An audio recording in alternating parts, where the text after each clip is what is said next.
Ai, aquele abajur não tá alinhado com os quadros, você tá me incomodando. Olá, quarto setoriano, tudo bom com vocês? Meu nome é Gabriel Erdi e hoje a gente vai falar sobre American Horror Story 1984. Eu vou tentar lançar vídeo ou pelo menos stories sempre que sair um novo episódio comentando sobre as minhas apostas dessa temporada, nossas teorias, então participem comigo. Provavelmente vou montar uma playlist sobre isso aqui no canal e um destaque lá nos stories do Instagram. Então aproveitem, me sigam lá no @quarto setor pra vocês ficarem sempre por dentro e bater papo comigo sobre teorias, que é uma das coisas que eu mais gosto de fazer. O episódio começa lá em 1970, quando a Margaret, que é a atual dona e conselheira do acampamento, era apenas uma das jovens lá que estava nesse acampamento Redwood. Acontece um dos maiores massacres dos acampamentos ali dentro, que é quando, aparentemente, porque eu tenho uma teoria quanto a isso, o Mr. Jingles ataca todos os jovens e mata todo mundo. A gente pula 14 anos pro futuro, em 1984, e a gente conhece todos os jovens atuais que vão ser os protagonistas numa aula de aeróbics bem Jane Fonda mesmo, todo mundo lá com aquelas roupinhas anos 80, com as musiquinhas, adorei. Me deu até vontade de fazer uma aula daquela, sinceramente, se bobear, daqui a pouco eu tô colocando aqui uma aula da Jane Fonda e fazendo aqui no chão. Não estou brincando, estou falando sério. O mais importante aqui é que a gente conhece a Brooke, que aparentemente é uma espécie de protagonista mais protagonista do que as outras. E ela é uma jovem que acabou de chegar em Los Angeles e conhece esse grupo de pessoas, que tem a Montana, o Xavier, o Chet e o Ray. E como eu já esperava, a Billy e o Cody Fern, que é a Montana e o Xavier, são meus personagens favoritos, não tinha como não ser e realmente são, e eu quero que eles sobrevivam só pra eu poder continuar vendo eles. Tudo bem, continuando pra eu não ficar entrando em tangente aqui, o Xavier conta pra esse grupo de pessoas que ele foi chamado pra ser um conselheiro no acampamento Redwood, e como as Olimpíadas de 1984 iriam acontecer lá em Los Angeles, a cidade iria ficar caótica, então é uma boa válvula de escape, sabe, todo mundo fugir da cidade e ir pro meio do mato no acampamento enquanto a cidade tá nessa loucura das Olimpíadas. Porém, a Brooke não estava muito dentro dessa ideia porque ela tinha acabado de conhecer essas pessoas e ela é uma menina meio certinha, então ela ainda estava duvidosa, mas a Montana deixa o número dela com a Brooke e a Brooke volta pra casa. E é nesse momento que ela é atacada pelo Richard Ramirez, aquele assassino que aparece na temporada do hotel. Ela sobreviveu, mas não simplesmente isso. O Richard Ramirez prometeu que iria encontrar ela novamente. Então, essa parte da minha teoria eu acho que estava certa, então eu acertei um pedaço do bolão aí, que na verdade o Richard Ramirez só vai pro acampamento Redwood porque ele quer vingança contra a Brooke. Continuando o episódio, então, os jovens se reúnem, inclusive a Brooke, porque agora ela quer sair de Los Angeles depois do que aconteceu com ela, e eles estão nessa viagem dentro dessa van, bem numa atmosfera Scooby-Doo, e duas coisas interessantes acontecem nessa viagem. A primeira delas é quando eles param num posto de gasolina e o Xavier liga pra sua casa, pra ele conseguir ouvir suas mensagens de secretária eletrônica. Lá em 1980 tinha um negócio que era secretária eletrônica, você ligava para poder ouvir as suas mensagens que as pessoas tinham deixado, igual caixa postal.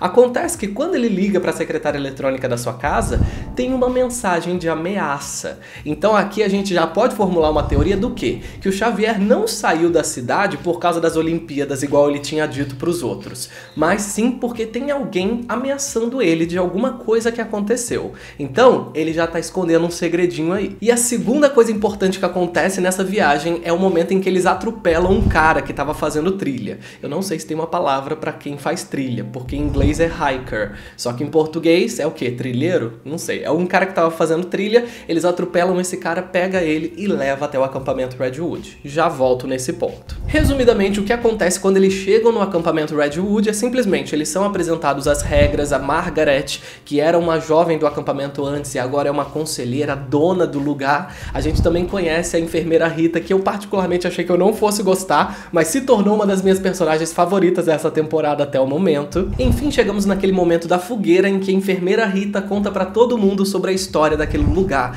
que em 1970 aconteceu um massacre ali dentro, que fez com que o acampamento ficasse fechado até esse ano de 1984, que é quando ele reabre. E é nesse momento que a Margaret aparece, a atual dona do lugar do acampamento, e ela já chega falando, se você vai contar essa história, você conta essa história direito. E ela senta entre eles e começa a contar o que aconteceu. Em 1970, o zelador do local, que era um ex-veterano de guerra do Vietnã, teria atacado todo todo o acampamento ali e matado 9 pessoas. Ela teria sido uma das garotas atacadas e ela conta um pedaço muito interessante que eu acho que vai entrar na história depois, que é o momento que ela falou que ela saiu do corpo, encontrou Jesus e ficou se observando assim do alto, sabe? Vendo tudo acontecer, inclusive o momento em que o Mr. Jingles corta a orelha dela. Ela mostra que ela não tem mais orelha. Eu tinha dito lá no bolão que eu achava que ela já tinha morrido e era apenas um espírito, mas como ela contou que ela saiu do lugar, viveu a vida dela, se casou e tudo mais para depois voltar ali, provavelmente ela não é um espírito preso, então eu acho que eu errei esse pedaço. E isso me fez questionar o seguinte, será que ela não é uma bruxa? Será que não tem alguma coisa de magia ali misturado com isso? Porque seria uma descoberta para ela mesma muito interessante. Agora, o que a gente não pode deixar de lado é que eu acertei um pedaço da minha teoria de que a Margaret foi a testemunha principal do julgamento do Mr. Jingles. O que a gente ainda tem que descobrir é se ela acusou ele injustamente. Aproveitando que a gente já tá falando do Mr. Jingles, vamos falar sobre a parte dele que apareceu nesse episódio. Ele fugiu do hospício, a gente vê um flashback de como ele conseguiu fazer isso, e o mais importante é que chega uma inspetora, que a gente não conhece muito bem ainda, e ela começa a analisar o local ali e encontra um pedaço de jornal, que tá com a manchete dizendo que o acampamento Redwood estava sendo reaberto. Não somente isso, mas na foto principal da manchete ele circulou de sangue o rosto da Margaret. Então provavelmente eu também acertei esse pedaço de que ele só tá indo pro acampamento pra poder se vingar da Margaret. Então basta a gente esperar agora pra poder ver se eu vou acertar o outro pedaço da teoria de que a Margaret acusou ele injustamente. E eu acho que a gente já teve um indício de que foi realmente isso que aconteceu. Quando aquele cara que eles atropelaram no meio da estrada acorda lá no acampamento dentro da enfermaria, ele olha no espelho e ele tá sem orelha. E isso é um machucado recente. Só que assim, o Mr. Jingles ainda não tinha fugido do hospício quando ele foi encontrado. Ele foi encontrado no meio do dia. Então não pode ter sido o Mr. Jingles que cortou a orelha dele. Alguma outra pessoa tem que ter feito isso. Então a gente tem algumas opções aí pra gente teorizar. A primeira opção e mais óbvia seria o quê? O assassino lá de 1970 ainda tá solto porque a Margaret acusou o Mr. Jingles injustamente e ele tá voltando pra poder atacar as pessoas. Essa é uma das opções. A outra opção, que foi uma teoria que o Felipe falou lá no nosso vídeo, você pode clicar aqui em cima, é de que, na verdade, a Margaret é uma assassina. Depois que ela foi atacada pelo Mr. Jingles, ela pode ter se tornado um pouco psicopática, essa palavra existe? Enfim, pode ter sido ela que fez isso, mas eu não concordo não. Mas o que eu acho é que esse terceiro assassino vai ser alguém que a gente ainda não conhece. Enfim, vamos continuar o episódio porque tem muita coisa ainda pra gente perceber. Tem um momento do episódio que a Brooke vai até a enfermaria pegar alguns curativos. E lá ela encontra o corpo daquele homem que eles tinham atropelado preso na porta. Ela começa a ser perseguida por um assassino que ela só consegue escutar as chaves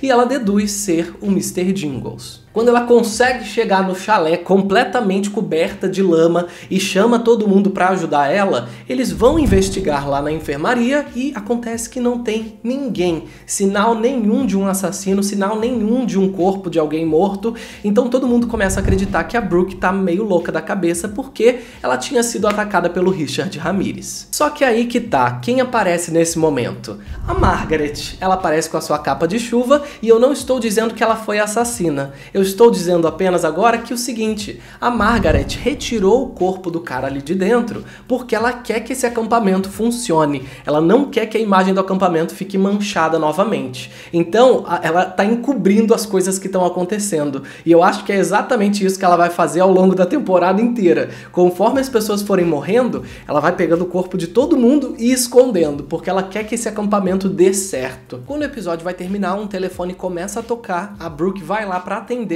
e ela só escuta barulhos de chave no telefone. Ao mesmo tempo, o Richard Ramirez aparece, então a gente sabe que vai ter pelo menos 2 assassinos. Pode ter um terceiro? Com certeza vai ter um terceiro também. Quero saber aqui nos comentários quais são as teorias de vocês. A Margaret pode ser uma bruxa? Ela tá encobrindo as coisas? Ela acusou injustamente o Mr. Jingles? O que vocês acreditam? Eu quero a teoria de vocês aqui. E também não esquece de me seguir lá no Instagram do Quarto Setor pra gente bater papo e vocês ficarem por dentro de todas as coisas que eu tô postando. É isso, gente. Se você ainda não é inscrito aqui no canal, seja bem-vindo, se inscreve aqui embaixo, ativa a notificação e compartilha nas redes sociais pra ajudar o canal a continuar crescendo. Eu vejo vocês, literalmente, no próximo episódio.